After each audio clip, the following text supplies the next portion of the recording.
Kipindi kifuatacho kimegharamiwa na marafiki na wabia wa Joyce Meyer Ministries.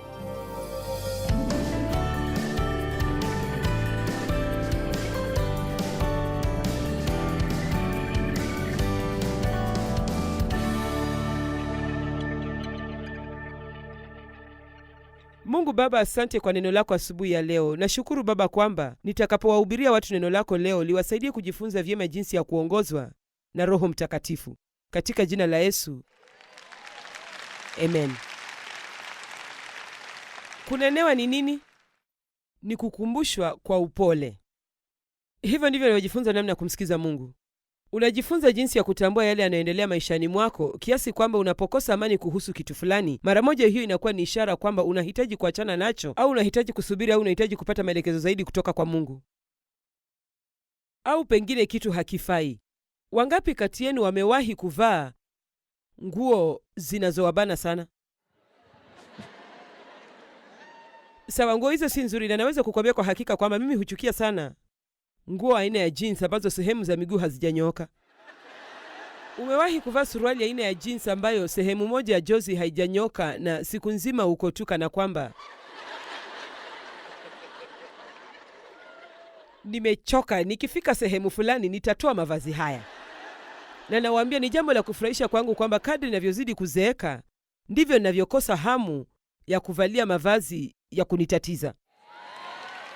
Sasa nafikiri kuna uhusiano hapo. Kadri unavyozidi kuzeeka ndivyo unavyozidi kukomaa katika Mungu, ndivyo unavyozidi kupoteza hamu ya kutenda mambo yanayokukosesha faraja katika roho, kwa sababu unafahamu kwamba mambo hayo hayana manufaa. Jameni, Mungu apewe sifa.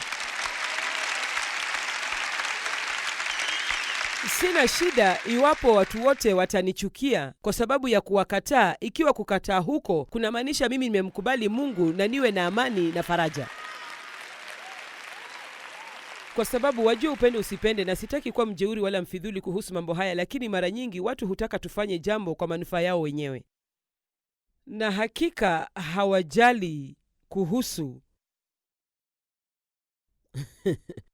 lakini Mungu anakujali. Kuna watu wengi ambao humsikia Mungu kuhusu kile ninachopaswa kufanya.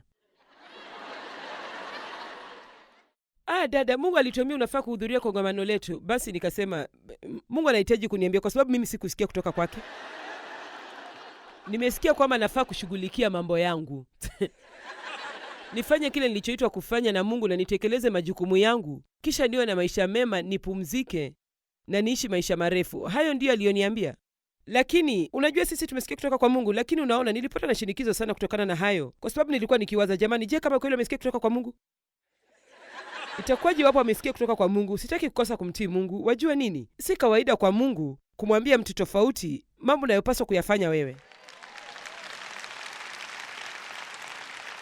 Je, unaweza kuniambia kile ninachopaswa kufanya? La, tafadhali usiniulize kuhusu kile ninachopaswa kufanya. Mimi mwenyewe bado najaribu kuelewa kile ninachofanya. Sasa bila shaka hapo kuna ukosefu wa usawa. Yaani sisi huwashauri watu, na pamoja na hayo sisi huwapa neno la hekima au neno la ushauri. Lakini inapofikia masuala ya kibinafsi maishani mwako, kwa mfano juzi mtu fulani aliniuliza kuhusu mwito fulani maishani mwake na mambo mengine tofauti ambayo alikuwa anaendelea maishani mwake na mama ambaye alifikiri alikuwa anasikia. Na nilikuwa nimemjua mtu huyo kwa dakika 5. Na nikasema sitakutendea haki iwapo nitajaribu kujibu swali lako, kwa sababu hakika mimi sikufahamu vizuri nijaribu kukushauri kuhusu jambo hilo. Wajua, hizi ndizo nyakati tunazofaa kujifunza namna ya kuongozwa na Roho Mtakatifu. Na wajua nini? Mara nyingi njia ya kipekee ya kujifunza namna ya kutenda haki ni kufanya makosa hapa na pale. Amen. Sawa. Haya. Wapumbavu na wenye roho dhaifu. Profesa mmoja katika mojawapo ya vyuo vikubwa zaidi nchini Marekani aliuliza ni kwa nini wanafunzi wangefurika ndani ya chumba kimoja kumsikiza mtumishi mmoja wa ajabu wa Mungu kwa jina Ravi Zacharias. Na nafahamu hadithi hii kwa sababu hivi majuzi tu alikuwa katika kipindi changu cha runinga. Na alisema alikwenda katika chuoni moja, chuo ambacho ni miongoni mwa vyuo vinavyoheshimiwa zaidi nchini Marekani, na akawa anafundisha nyakati za usiku kuhusu mada ya kwa nini Yesu, kwa nini tunamhitaji Yesu. Na chumba hicho kilikuwa kimejaa na vijana kutoka chuo hicho. Hawangetoshea wote katika chumba hicho, walifurika mpaka sehemu za nje. Walikuwa kijaribu kuja karibu angalau wasikie. Na mmoja wa maprofesa alikuwa pale na akamwambia Daktari Zacharias, mbona tunapatwa na wakati mgumu tukijaribu kuwafanya wanafunzi hawa wavutiwe na kitu chochote. Kwa nini wajazane humu ndani kukusikiza ukizungumza kuhusu mada hii ya kwa nini Yesu? Naye Daktari Zakarias alijibu hivi, na nadhani ni jibu zuri ajabu. Basi pengine mlijaza akili zao, lakini mkaacha roho zao tupu.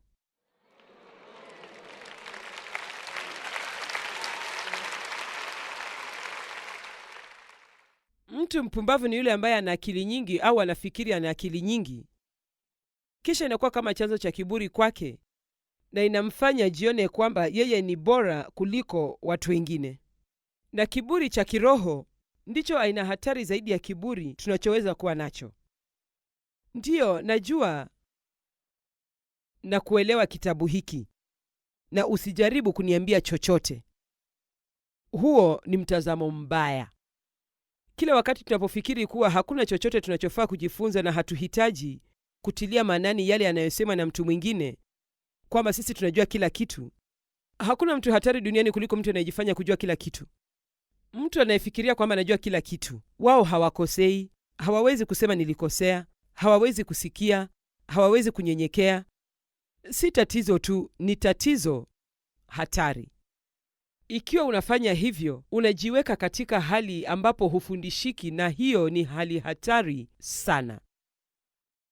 Amen? Ufahamu unafaa kutafutwa. Lakini tunapaswa kutafuta ufahamu wa aina gani? Haya, katika Waefeso 1 mlango wa 17 hadi 19, nitawanukulia mstari hiyo badala ya kuipitia yote. Paulo aliomba kwa ajili ya kanisa, na napenda hii. Nimekuwa na msururu mzima wa mahubiri kuhusu swala hili, na alisema aliomba kwa ajili ya mambo matatu mahususi. Alisema, ili Mungu wa Bwana wetu Yesu Kristo, Baba mtukufu, awajalieni Roho wake atakayewapa hekima ya kuwafunulieni Mungu mpate kumjua. Kwa hivyo ukitaka kujua chochote, kwanza umjue Mungu. Mjue Mungu, si tu ujue kuhusu Mungu, mjue Mungu. Mjue wewe binafsi. Kisha akasema, namwomba Mungu mpate kutambua lile tumaini alilowaitieni na utukufu mkuu wa zawadi alizowawekea watu wake. Nilikuwa nawazia haya asubuhi ya leo. Zawadi ina maana kwamba kitu kinatolewa tu kwa ajili yako, mtu anakupa kwa hiari yake. Je, tunafahamu tunayopata kutokana na neema na rehema za Mungu tusizozistahili? Dhambi zetu zimesamehewa, tutaishi milele, sisi ni waadilifu mbele za Mungu, tunapata amani, tunapata furaha, tunakuwa na Roho Mtakatifu anaishi ndani yetu akituongoza na kutuelekeza. Yaani, naweza kutaja mengi na mengi na mengi na mengi, na Paulo alisema unahitaji kujua zawadi yako ni gani. Unaona, unaweza kuwa na ufahamu wote akilini mwako, lakini ikiwa humjui Mungu na hujui wewe ni nani katika Kristo, basi bado unaweza kuwa mtu mwerevu sana, lakini mwenye dhiki.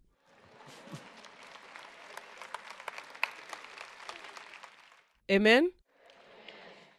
Na unajua kila mtu anapenda elimu, na nafikiri elimu ni kitu kikubwa. Unaweza kuelimika kiasi unachotaka, lakini usiruhusu kuwa chanzo cha kiburi maishani mwako, na uanze kufikiri kwamba kwa kuwa unafahamu hiki na kufahamu kile na umehitimu shahada 2 au 3 na wajua bla bla bla, kwamba wewe ni bora kuliko watu wengine, na basi hiyo inakuweka katika hali ambapo huhitaji kuwasikiza watu wengine. Kwa hakika, kadri unavyozidi kuelimika hapa akilini, ikiwa ni elimu ya kweli, basi itakufanya uwe mnyenyekevu zaidi. Kisha jambo la tatu ambalo alisema tunapaswa kulifahamu ni kwamba tunapaswa kujua nguvu tunazoweza kuwa nazo kama waumini wa Yesu Kristo. Kwa hivyo kuna mambo ambayo tunataka kuyafahamu. Kuna mambo mengi sana tunayotaka kuyafahamu. Napenda kujifunza mambo mapya.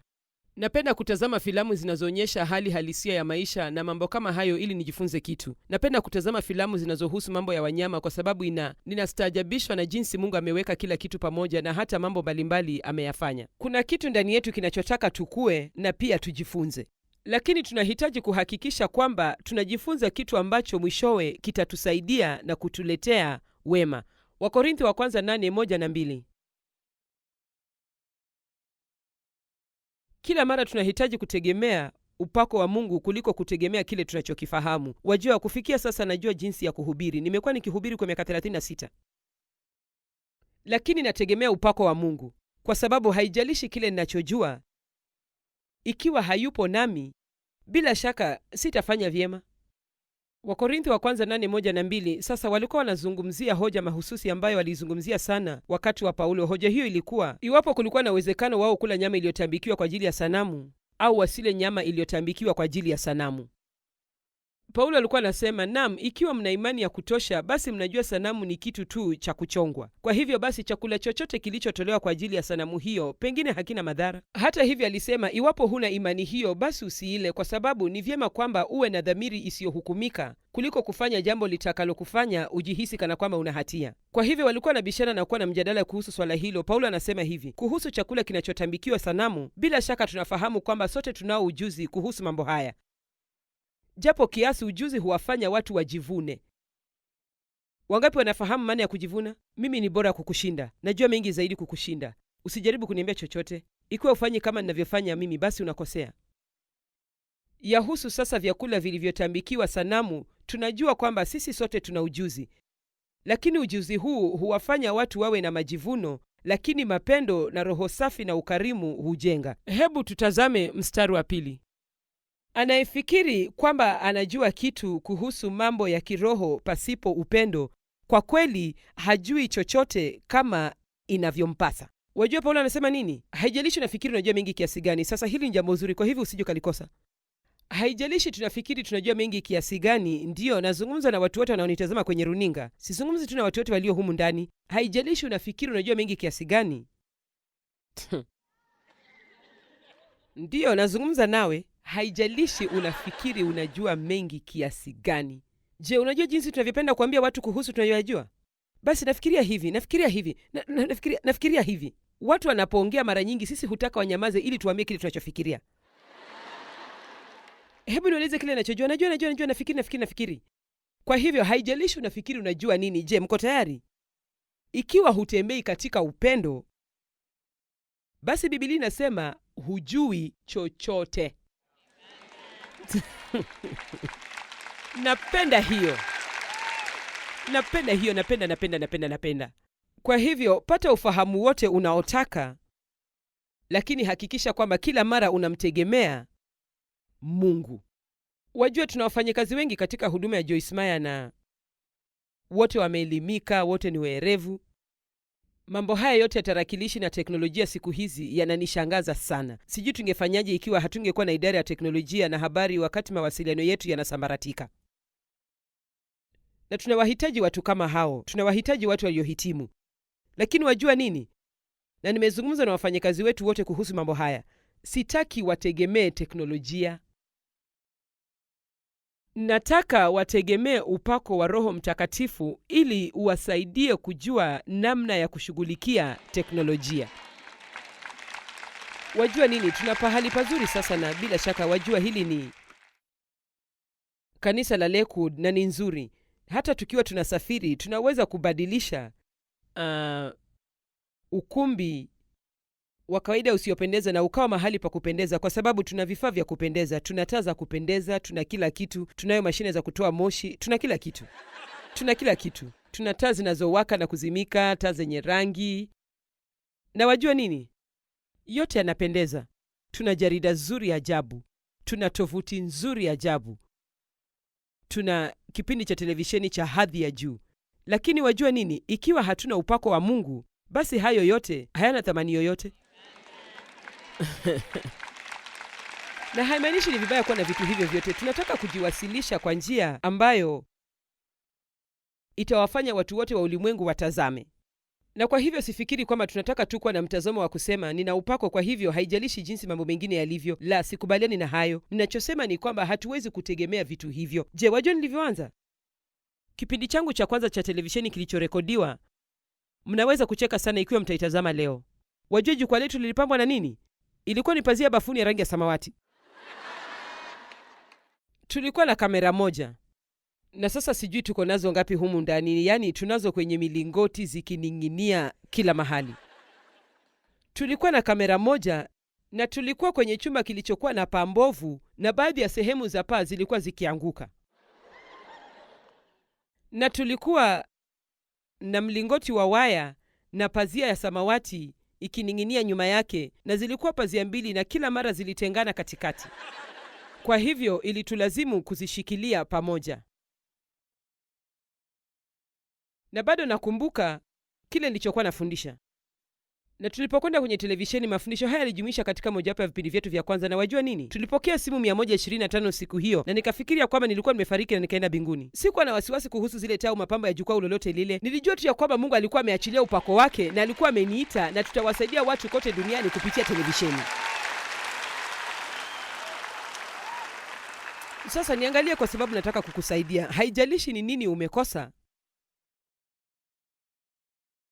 Haijalishi ni nini umekosa, ikiwa una Mungu, una ya kutosha tena zaidi. Hiyo ni, na Mungu anataka uamini hivyo. Na utakapoamini hivyo, kwa hakika utafanya mambo bila kuwa na hofu kila wakati kwamba utafanya makosa. Wacha niwaeleze jambo. Unaweza vile vile kusahau mambo haya.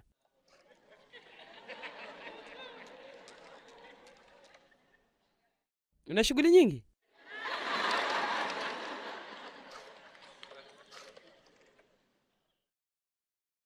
Mungu, wajua, nimejaribu lile jambo ulilonieleza na sikufanikiwa. Nilichukua hatua na nikajaribu kufanya jambo na halikuwa sahihi.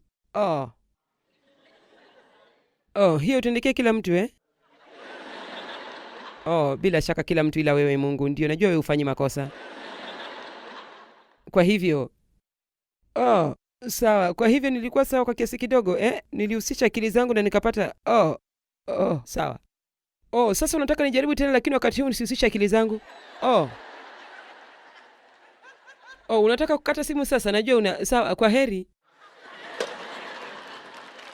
Jamani, kuna yote anayefahamu nachokizungumzia?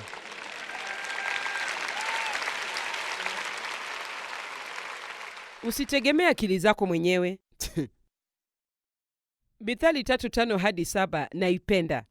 Mtumaini Mwenyezi Mungu kwa moyo wako wote, wala usitegemee akili zako mwenyewe. Kwa njia zako zote mtambue, na ataongoza njia zako. Lakini sehemu ya kwanza ya mstari wa 7 ndiyo ninayoipenda zaidi. Usijione wewe mwenyewe kuwa mwenye hekima. Wajua nini? Ikiwa tayari tunafikiri ya kwamba tunajua kila kitu, basi hatutamwomba Mungu chochote. Tusiwe wapumbavu na wenye roho dhaifu. Mungu anataka uwe na roho thabiti, na nina maandiko kadhaa yanayozungumza kuhusu umuhimu wa kuwa na roho thabiti. Jamani, salini nami hapa kwa dakika chache. Zaburi 106:9. Aliikemea bahari ya Shamu ikakauka, akawapitisha humo kama katika nchi kavu. Aliwaokoa mikononi mwa waliowachukia, aliwaokoa kutoka kwa nguvu za maadui wao. Maji ya bahari yaliwafunika maadui zao, wala hakusalia hata mmoja wao. Ushindi mkubwa ulioje! Hapo watu wake wakaamini maneno yake, wakamwimbia tenzi za sifa yake, lakini mara walisahau matendo yake. Ni mara ngapi tunafanya hivyo? Wakaacha kutegemea shauri lake. Tunapokosa kusubiri mipango ya Mungu kwetu, tunajiingiza katika kile nilichokizungumzia jana jioni, kutenda matendo ya kimwili badala ya kutenda kazi ya Mungu. Hatusubiri kuyaona mambo ambayo Mungu anasema kisha tutekeleza anayosema. Tunayafanya mambo yetu huku tukimtarajia Mungu kuyabariki na kuyafanikisha. Walijawa na tamaa kubwa kule jangwani na wakamjaribu Mungu kule nyikani kwa ajili ya matakwa yao yasiyoisha. Napenda hii. Naye akawapa kile walichoomba, lakini akapeleka maradhi mabaya kati yao. Hawakuwa na roho thabiti, walikuwa na roho zilizoathirika. Unajua ni kwa sababu gani? Kwa sababu walifikiria walitaka kitu, na walikiomba na kukiomba na kukiomba, mpaka hatimaye Mungu aliwapa na wakakipata, kisha wakagundua hiki si kitu nilichokitaka kabisa.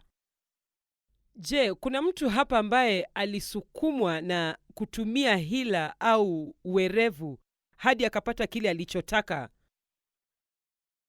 kwa njia ya kibinafsi? Si kwamba Mungu ndiye aliyempa. Ulipata ulichokitaka, na baada ya kukipata, jamani, laiti ningemsikiza Mungu. Hatimaye ulipata nini? Si kwamba nawa mjeuri, lakini ulikuwa mpumbavu na mwenye roho dhaifu. Ulifikiri unakistahili, hukumsikiza Mungu, na ninapowaambia jambo hilo, nami pia nimefanya jambo hilo. Tunafikiri kwamba tunasikiza kutoka kwa Mungu. Kwa nini? Kwa sababu tunakitaka. Lakini wajua Zaburi 17:15 inasemaje? Hebu tuweke juu tuone jinsi inavyosema. Inapendeza sana, napenda haya maandiko. Zaburi mlango wa 17 mstari wa 15. Lakini mimi nitauona uso wako, kwani ni mwadilifu, mwenye haki mbele zako. Niamkapo nitajaa furaha kwa kukuona, na niwe na ushirika mzuri pamoja nawe. Wajua nini kinachotendeka unapokuwa na roho thabiti? Unatosheka kikamilifu, unaridhika.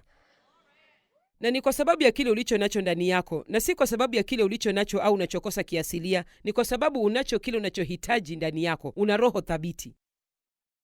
Hakika nitawasomea maandiko kadhaa. Zaburi 63:5, roho yangu inafurahi kama kwa karamu na vinono, kwa shangwe nitaimba sifa zako. Unajua, mtu anapokuwa na roho thabiti unaweza kuisikia kutoka kwa kinywa chake, kwa sababu hanunguniki wala kulalamika kila wakati.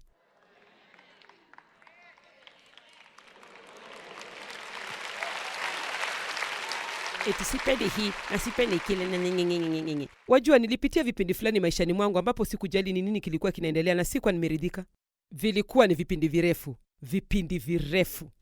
Tulipokuwa tumeoana na Dave hapo mwanzoni, nilikuwa nafanya kazi na sikuwa na furaha, na nikafikiri kama tu haingenibidi nifanye kazi, na kwa hivyo nikaacha kazi, na nikafikiri sina chochote cha kufanya. Kwa hivyo nikaenda kufanya kazi ya saa chache, na hiyo haikufaulu. Na unajua kile hasa kilikuwa nini? Hakuna kitu ambacho kingeniridhisha, kwa sababu sikuwa na roho thabiti.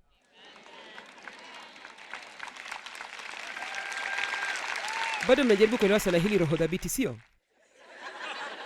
Mbona mnatumia fedha yenu, Isaya 55:2, mbona mnatumia fedha yenu kwa ajili ya kitu kisicho chakula? Ya nini kutoa jasho lenu kwa kitu kisichoshibisha? Nisikilizeni mimi kwa makini, nanyi mtakula vilivyo bora na kufurahia vinono. Sasa wacha niwape mfano.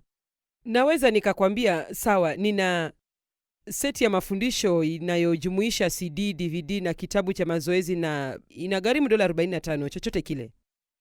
Baadhi yenu tayari mtafikiri, siwezi nikanunua hiyo kwa $45.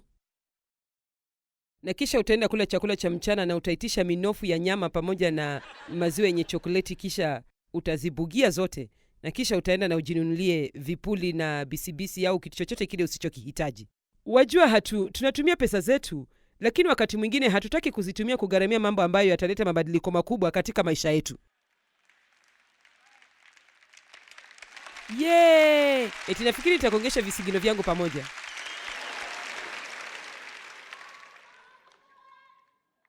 Nasema, si ni kweli?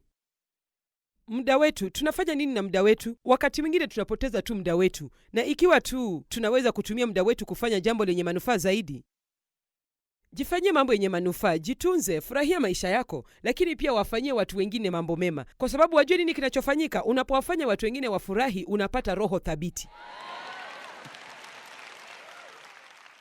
Ni kweli, kuna kitu ambacho kinatendeka ndani yako kinachokufanya upate roho thabiti unapowabariki watu wengine. Na hata kama kitendo chako kinawabariki, kusema ukweli, kinakutendea jambo la kiroho ambalo hata huwezi kulielewa kikamilifu. Watu wa binafsi wana roho dhaifu. Isaya 10:27, mtapenda hii. Iwekeni juu, inazungumzia upako, jinsi upako unavyovunja nira. Lakini wajua nini? Biblia Amplified inataja upako huu kama uthabiti. Wakati huo mzigo waliowabebesha nitauondoa, na nira waliowatia shingoni mwenu itavunjwa. Nira hiyo itavunjwa kwa sababu ya, Biblia hii inasema uthabiti. Tafsiri nyingine zinasema kwa sababu ya upako. Kwa hivyo tunawaambia watu kila wakati, hata unapoketi hapa jioni ya leo katika mazingira haya ya upako, nira za utumwa zinavunjwa kutoka kwenu. Basi hii inasema ya kwamba nira hizi zinavunjwa kwa sababu ya uthabiti wa roho. Wajua nataka kusema nini? Tunafaa tuwe na roho thabiti ambazo shetani hawezi kuzitia nira ya utumwa. Hana hata nira moja ambaye anaweza kutumia dhidi yetu, kwa sababu roho zetu ni thabiti mno. Na unajua nini? Ikiwa una kila aina minyororo inayofunga maisha yako, unahitaji kuruhusu roho yako kuwa thabiti na thabiti na thabiti na thabiti kupitia neno la Mungu na uwepo wa Mungu, na kutenda mambo ambayo Mungu anataka uyatende. Na hutawahi kupambana na ngome hizo. Hivi karibuni vitalipuka tu, na zote zitatoweka, kwa sababu shetani kamwe hawezi kukushikilia.